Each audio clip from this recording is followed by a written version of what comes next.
Hello! I wanted to give you kind of a quick tutorial on how to turn any Google assignment, so if it's a Google Doc, a Google Slides, anything, into a PDF in order to upload your assignment to this course. Right? All assignments must be uploaded as PDFs unless it's a picture, because it makes it a lot easier for me to be able to grade them. Okay? So here I just have like a nothing assignment, right? I have a Google document that's opened, I wrote some stuff on it, and I gave it a name. Right, so if you go to File up here, underneath where you name it, right, you go to File,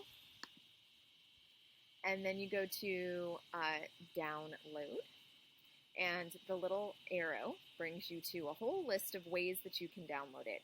You want to download it as a PDF document, so you go ahead and click on that.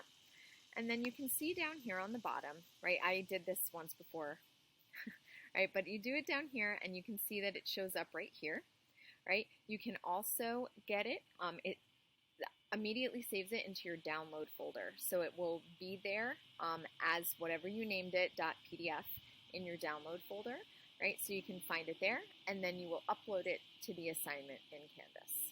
I hope this helps.